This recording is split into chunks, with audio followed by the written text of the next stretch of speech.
Magandang araw mga kaibigan. Gusto ko lang i-shout out ang aking mga researchers, si Eudora at Chris Torres. Salamat sa inyong palaging pagpapadala sa akin ng mga articles, posts, and videos para makagawa ako ng maraming reaction vlog. Advertise ko rin, meron pa tayong stock ng dark chocolate.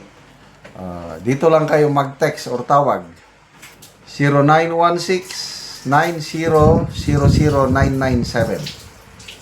Limited po ang ating stock. Kaya first come, first serve basis. Hindi ako nagninegosyo nito.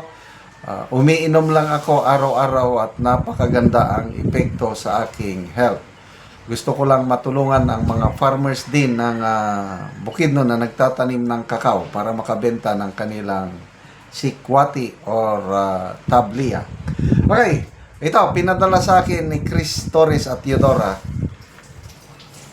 Pinaka-latest na mensahe ni Congressman Leandro Libeste na ngayon kaliwat kanan na ang kaso o panggigipit, paniningil, whatsoever. Grabe, oh.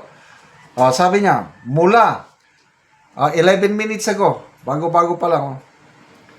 Mula pa noong Setyembre, sinasabihan na ako, nagagawan ako ng mga kaso kung ilalabas ko ang Cabral Files at manahimik na lang ako para sa sarili kong kapakanan.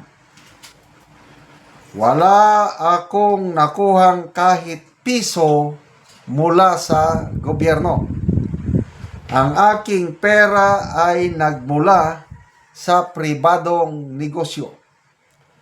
Ang kumpanyang itinatag ko ay nakapagpatayo ng pinakamalaking kapasidad ng renewable energy sa bansa at nakapagdala ng pinakamalaking foreign investment sa Pilipinas noong 2025. Kaunti ang namumuhunan sa ating bansa ngayon dahil sa pananaw na ginigipit ang mga negosyante. Iginagalang ko ang mga kawani ng gobyerno at tutugon ako sa kanilang mga pahayag sa tamang forum. Paumanhin po sa mga natatamaan. Pero ang ipinaglalaban ko lamang ay ang katotohanan. Lubos ang aking pasasalamat sa mga nananawagan para sa transparency sa paggamit ng pondo ng bayan.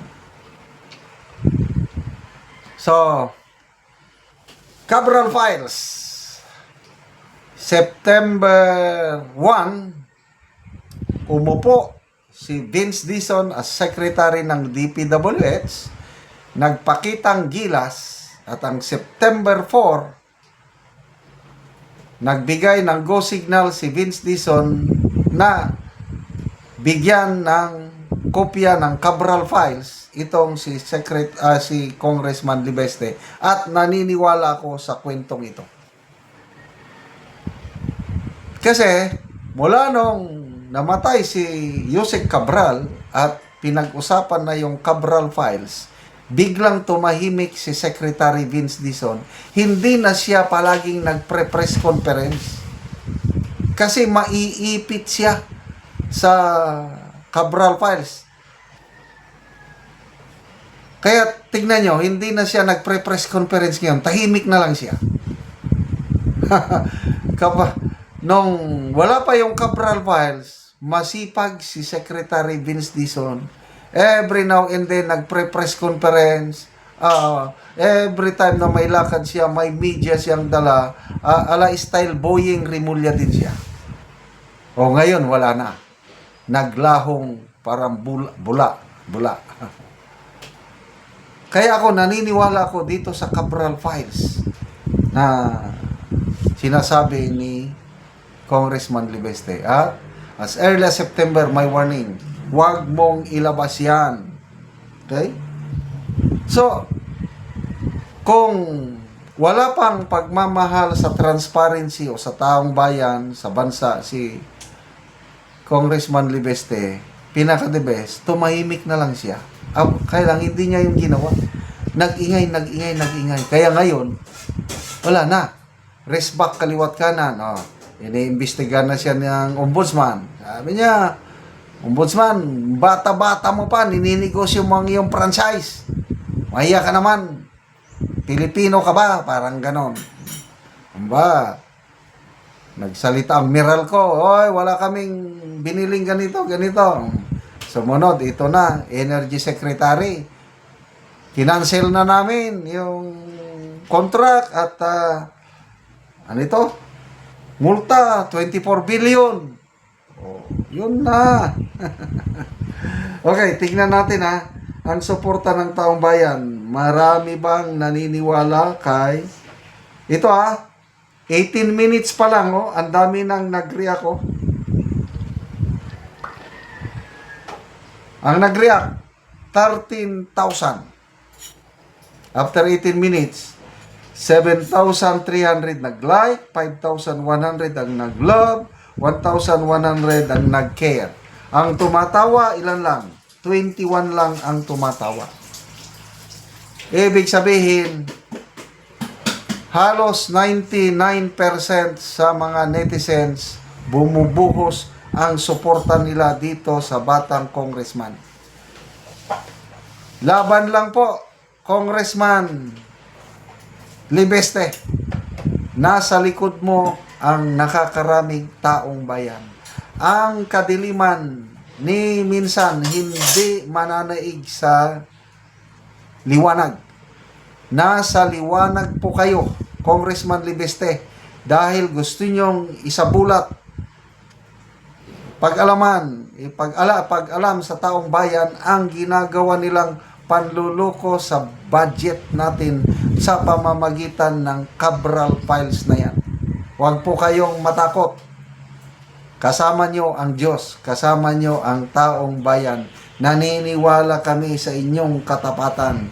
Sana dadami pa ang mga congressman o mga opisyal sa gobyerno katulad nitong si Congressman Libeste at Congressman Barsaga at iba pa. Salamat mga kaibigan sa inyong pagsubaybay sa ating channel. Nakakatulong kayo ng malaki sa tribong Talandig ng Bukidnon dahil ang sweldo natin sa channel na ito is pantulong po sa tribo. Namimigay tayo ng libreng yero at pako para makapagpatayo sila ng mas maayos na tahanan. Panoorin niyo ang video na ito. So, mo ni si nanay mataga no gyero. Sa likod. So, mong balay. Nanay. Sino? Dako ko gid salamat sa tagaan ko. So, tanaw na mo ang tagaan si nanay o gyero. Salamat siya. So, dari sa sulod, so mo ni ang kahimtang.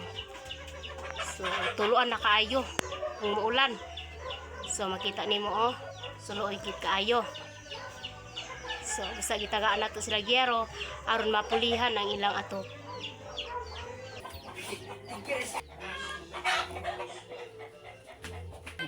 So, karon na yan sa yung masulting nga tagaan ka gyero. Salamat sa Ginoo ay natagaan ko. So, pila na ni katuig di mong balay nga buslot naman ang ato. Lima naman ni katuig. So, aya pa mapulian og gyero. Aya pa. So, unsa din yung panginabuhian ay? So, mag-uuma lang mo. Mag-uuma. So, pila imong edad nay? Sa 58 na. So, senior na di ay kanay. Napakay ba nanay? Naa. Na kay anak?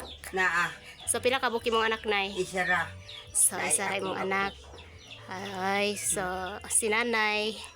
na siya'y anak o ang ilang pangunabuhian lang, so mag-uuma lang sila. So dako kayang pasalamat nga natagaan og Giyero ba pulihan na gid ang ilang atop. So Nay, dako gid kaya mong pasalamat nga natagaan ka atol pag gid og Christmas. Merry Christmas, Nay. Merry Christmas.